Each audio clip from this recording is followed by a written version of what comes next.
city of Alexandria, Egypt sometime in 290 AD. So, 290 years after na anak si Jesus.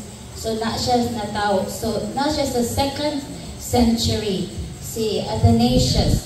Now, kanang city nga Alexandria was culturally vital for the Roman Empire. Being a major focal point of education. So, medyo rich yun na siya na city. Usani sa mga panagsaong syudad.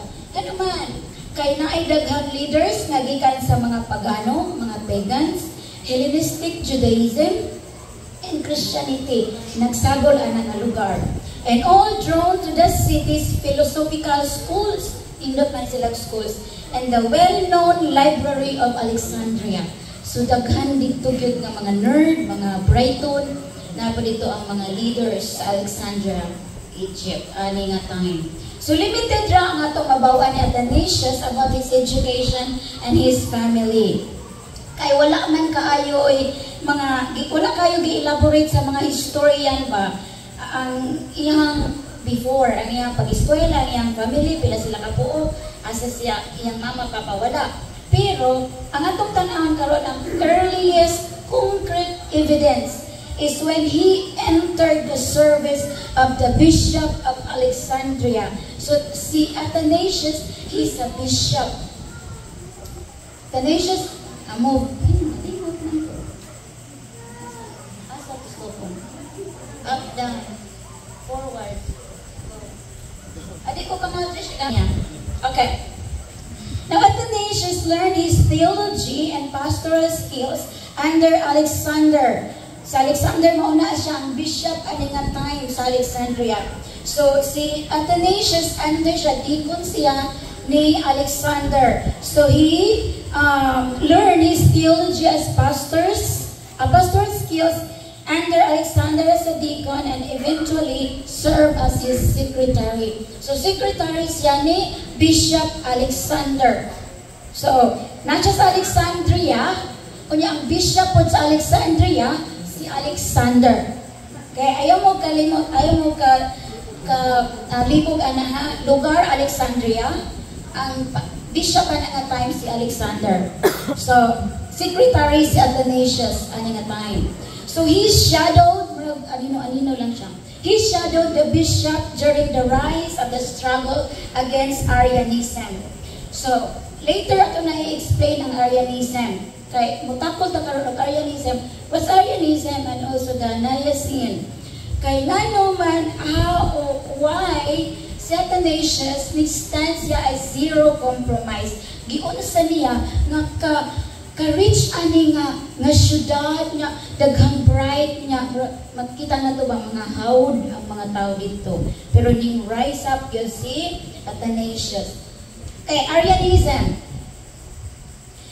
So, as the Arian controversy arose, ang Arianism, Athanasius still served in the support role until after the Council of Nicaea.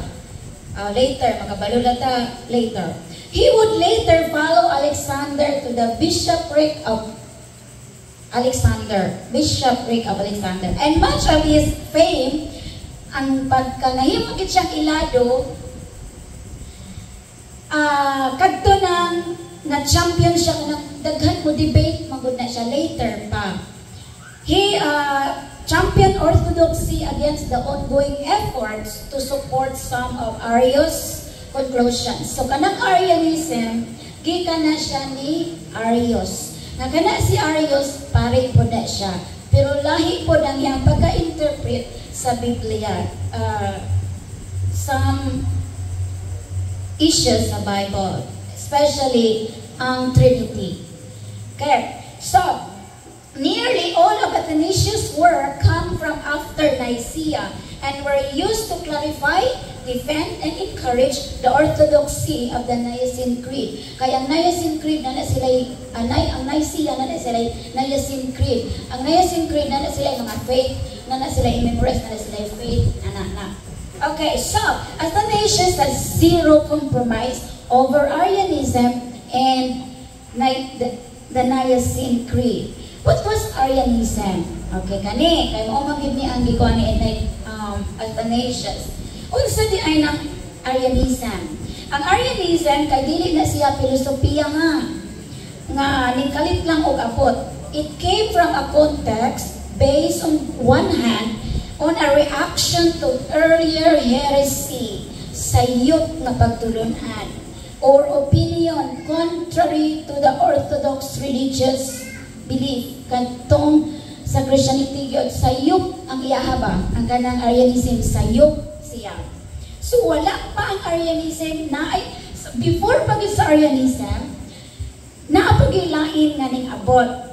Maumagod na siya, nganong ginani ni nako para makita na ito, nganong listan yun sa Athanasius. Okay? So before the Arianism, na ay opinion nga contrary to the religious doctrine ng mga heresy. Usaan na is the modalism. Okay? Sa ato ang time karon gitawag na siya modalism. Ang central idea sa modalism is to solve the tension in our language about the Trinity. Sa modalism, ilang gi-collapse ang Father, gi-collapse or gipagamay. Father, Son, and Holy Spirit into a single being. Yun sa mga nila paghimo anak. This means that when the Bible talks of each of the person of the Trinity, di ba? Person of the Trinity is the Father, the Son, and the Holy Spirit. So sa modalism, these are just masks. Kanang maskara ba? Or modes that God uses to reveal Himself. Yun sa mga paghimo, ginani nila. Sometimes God shows us the Father, and sometimes shows us the Son, and sometimes shows us the Spirit, pero usara na siya. Okay, muna siya sa mode, but there is no real differences. Kaya mas man siya mode between these modes as they are all one God. While it may sound logical, ito pwede sa nga. Magmask siya Father, magmask siya Son, magmask siya Holy Spirit, God, lagi hapon siya. Di ba Trinity hapon no? Trinity hapon. Sounds logical, but there's a problem. It ends at doing violence. Nanay violence to the natural reading of the Bible. Nga naman? Nanay violence? Nga naman? Si Jesus calling out to the Father on the cross, di ba? Katong nasa cross si Jesus, and si Jesus, my God, why have you forsaken me? Uy mo ang Bible, niya, pwede din mag-mask si Jesus, nga God siya. So, muna siya, nang-deviate na siya. Ang sunod po yun nga nasa Biblia is, or the Father speaking of the Son sa baptism. Diba niya ang God the Father, this is my Son whom I love. Ang God the Father man to, ang nagsulti. So, nang-deviate po to siya sa atong modalism nga mask. Mura na siya katawan mura na siya kanang si God na call sa himself, asking why He has abandoned Himself. Mura na siya Jesus at ngayon ba nga, Jesus, nganong gipiyan mo ko, Jesus? He's just talking to Himself. Jesus is praying to Himself, not to His Father kung magmas. Now, after the rejection of the modalism, i-reject man to nila yun. Dili ni ana kay against na sa Bible, dili na mao. So, during ato nga time sa Alexandria, many theologians, kato mga nag-study sa Word of God, began to work on the reasoning. Ilang gibalay-balay jud. Or ideas that help separate ang Father, ang Son, o Holy Spirit. I-try ko na nila separate. They didn't believe there were three gods. Dili silang believe. But they nevertheless wanted to protect the people from falling into modalism. Dili sila gusto nga one ang God the Father, God the Son. Pero dili po ganahan sila nga ang mga tao musunod atong modalism, katong magmas dili sila ganahan. To those so they stressed how the Father was not the Son. So ilang giingnan ang mga tao. Okay. Ang Father dili na Son, ang Son dili na Father, ang Holy Spirit dili na Son, or vice versa. or ang Holy Spirit dili na ang Father, Anak. So ilang ina-anak. Pag-abot ni Arius katong sa Arianism. Kani si Arius kay, ba din ha? Si Arius was a Christian priest. Kung ingon ko ta Christian sa unan, believe ni Jesus na. Okay, go home. Si Arius, he argued that the Father alone was truly God and that the Son was the first and greatest creature made by the Father. Muna'y gidala ni Arius sa Arianism. So niana ang mga tao, sakto bitaw no. So nakarealize sila nga, lahi sa modalism, okay, kani may nindot. Alright, so, now this made sense to Arius because of the idea of Father-Son. So, dili na mas. A father gives birth to a son and no one considers them to be same being. Dili na sila parehas being. Di ba katong magmas na father or magmas na son, pareha man siya na being. So, karon pagabot ni Arius, ng father na nahilahi na dyan sa son. Kaya anak man siya. The Son was the first greatest creature. So, sakto din. So, nalahi na siya. Okay. So,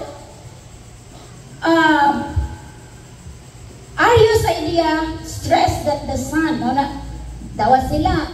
So, kung pangutan mo na ito si Arius,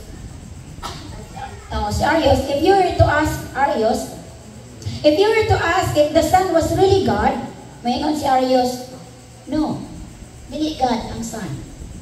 He was creature. No, balik. He was just the greatest creature.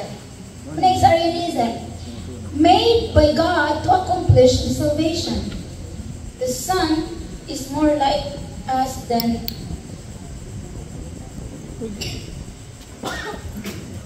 the Son is more like us than His Father. Kung serious, parera na nato si Jesus. The Son is more like us than is like Father. Creature naman siya, greatest. In the end, this teaching by Arius gave rise to controversy. Controversial na po. First in Alexandria, then spilling out to other region in Eastern Empire. Gubot na sila. Kay, mo naman ito yung pangguan ni Arius, katag-katag, sa Arianism.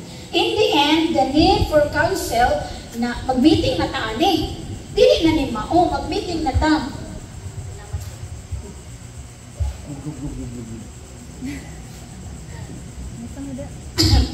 Okay, so mag-meeting sila. In the end, nag-meeting sila. Kung silang meeting, mauna tayo na ang meeting sa the Council of Nicene or Nicene Council in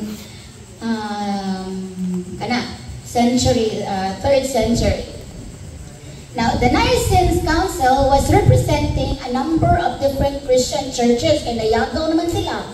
Wa naman sila nakasabot. It aimed to resolve the controversy surrounding Arianism, a doctrine that denied the divinity of Jesus Christ. Kay creature naman to si Jesus. Now, the council condemned, si Arius, condemned the Arianism and formulated the Nicene Creed. Naghimo po sila bilang list of faith, ang Nicene. Okay. A statement of faith that affirmed the divinity of Christ and the concept of Trinity. Mauna siya ang gihimo sa Nicene. Now, the Council of Nicaea was not the first time in the church. Kanang meetingon ang mga elders kay naisayop na pagtulunan, dili lang to siya first time. This had occurred also in Acts 15, verses 1 to 35, pero kuhaon lang nato ang 1 and 2. Mauna siya, nganong naghimo silang meeting before kay napoy nahitabo sa time ni nila ni Paul. May pipila ka tao nga nangabot sa Antioquia gikan sa Judea ug nanudlo sa mga kaisuunan. Sila nag-ingon, dili kamo maluwas gawas kon modawat kamo sa seremonya sa pagtuli sumala sa gisugo sa balaod ni Moises. Dako kaayo pagsupak ang pagsupak ni Pablo o ni Bernabe, Pablo diay. Niining pagtulon ana busa gikauyunan nga si Pablo ug si Bernabe ug ang pipila ka mga tinun-an sa Antioquia mangadto sa Jerusalem aron magkita sa mga apostoles ug sa mga kadagkuan bahin niining butanga ilang husayon nganong naay pagtulunan nga niabot. So inani pod ang nahitabo sa Nicea. Tawag nilang tanan nga Kristohanon kay magpundok sila kay ilahang husayon. Now what made Nicea unique? Nganong dai man ang Nicea? Kana mga apostolis man. Nicea is unique because the fact that it was called and enforced by Emperor Constantine.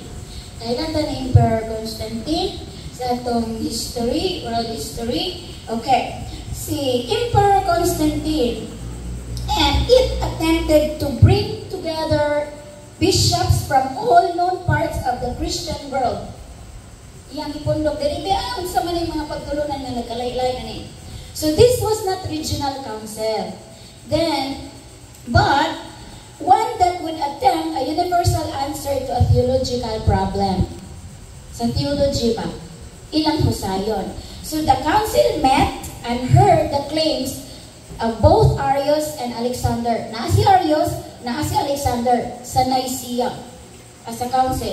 Part of the council's deliberation were spent understanding what Arius' teaching actually are. So kabalo si Athanasius also, kay naamon siya. Unsay side sa Arianism, si Arius, o unsay side sa Nicea. Now, Arius' teaching actually were since daghan man sad ang wala good kabalupod. Katong labi na katong naagit siguro sa pinaka-suok-suok, wala kabalo sa theology ni Arius. In the end, the council came down. The council came down like boom on the idea that the Son was a creature. Muna'y nasabutan sa Nicea. The Son was a creature. Stating that the Son was begotten, ano sa Bible? Di ba? Asa na nato makita sa Bible nga the Son was begotten? Asa na nato makita? Sa John 3:16. John 3:16, di ba natong begotten, that made of one being with the Father? Bugtong anak. So kung anak siya, i-create, di ba? So manay lang sabot. Manay lang sabot. So, moto ang ilang paghuman sa Nicea, moto ang result sa ilang meeting nga ang Son si Jesus is creature. Dili siya the same God as the Father.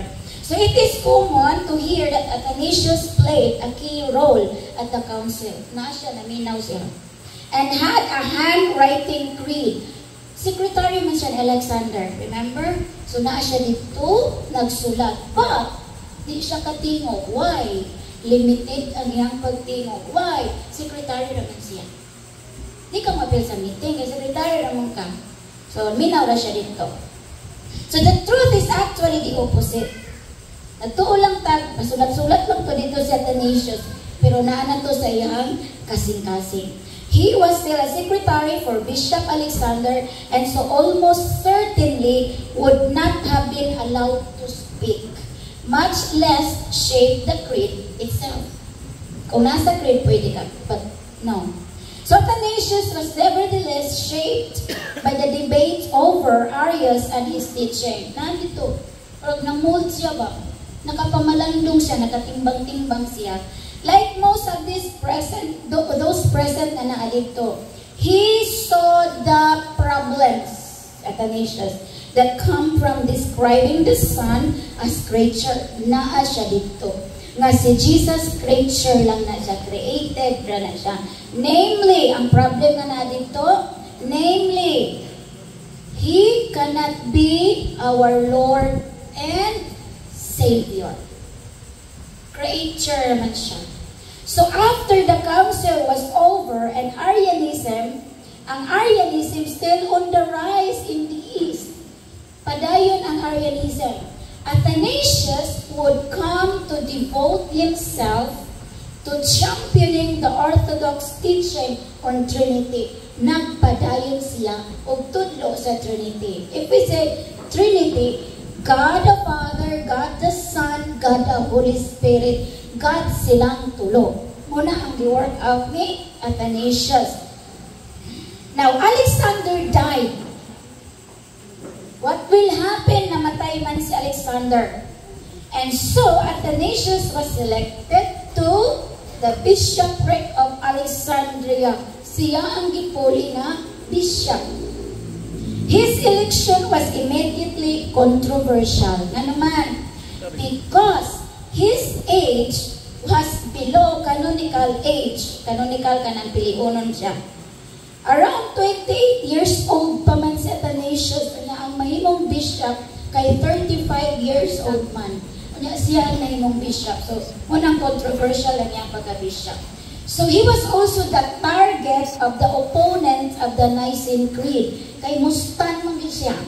Nga di lagi si Jesus lagi. Ang Savior, God. Now, who were to eliminates its conclusions of that the Father and the Son were the same being. Mustan maging Athanasius, anak. He also came up against Constantine's son, ang anak ni Constantine, against Hosea, now ruling the eastern half of the empire. So Athanasius, tungod sa gibuhat ni Athanasius, he was frequently portrayed by his enemies as a divisive, ng pirmi against, and gitawag siya angry little bishop. Kay mustan maging siya, di lagi na mao ni isulat sa scripture, who was sowing division. Gitawag siya, ikaw kay una-una, magtunga kita.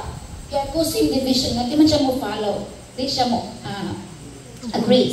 So, on 5 occasions, Athanasius was banished from the city of Alexandria 5 times. He nevertheless remained unwavering in his commitment to the divinity of the Son. Bahala pag inyo kong ikuan, di yun siya mingon na, sige, creature si Jesus. No. Mustan yun siya na Jesus is the Son. Now, his famous work today is on the Incarnation book na siya, ako kabasa. So, it talk about the divinity of the Son before He took on the flesh. Divine yun si Jesus. So, wala pa siya na ari sa kalibutan, God si Jesus. Now, the legacy of Athanasius, then, is based almost entirely on his heroic effort to defend the divinity of the Son. Mao gina iyang ibarugan. Part yun na sa Trinity, si Jesus. Against those whose theological reflections felt this was nonsensical. Kay siya na. For Athanasius, the issue was not mere abstract reasoning, but the plain reading of the scriptures. Dili lang ta mag-reason. Read the scriptures. We have to read the Bible. Now, Jesus is God Himself, came down, not a mediating creature. Therefore, while we believe God is one, and we understand that He is 3 persons in relation to one another, God the Father, God the Son, God the Holy Spirit, we do not worship creature or man, but God Himself in human flesh. Jesus. In His writing against the heathen, magtotoo oration against Arians and the incarnation of the Word of God, Athanasius stresses the urgency of holding to the faith proclaimed by the apostolic teaching of the Scripture. Ingon dyan sa Athanasius, atong kuptan ang mga gitudlo sa mga apostolis. Ay mo man to ang sakto. Okay, historically, he has been credited as being the first person, historically. He has been credited as being the first person to identify the same 27 books of the New Testament that are familiar to Christians today. Kita, kanang Old Testament ay New Testament na to. At the Nicene Council of AD 325, the young Athanasius made the following statement. Jesus that I know as my Redeemer cannot be less than God. He is God.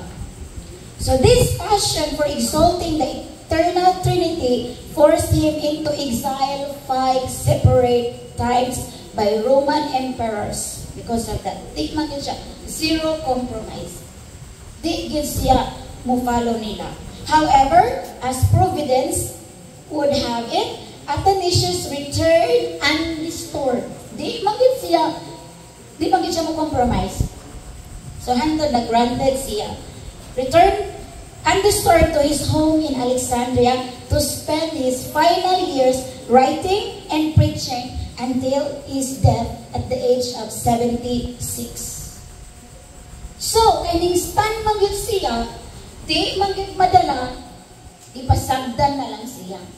Nagpadayon siya ang trabaho. So, inana di ay, kung stand lang kita sa atong ground, zero compromise to everything, apula na sila. O ang Ginoo mag-uban. O naanatay freedom. He did not compromise his belief and understanding of who Jesus is. Athanasius stands for God. Zero compromise. Thank you.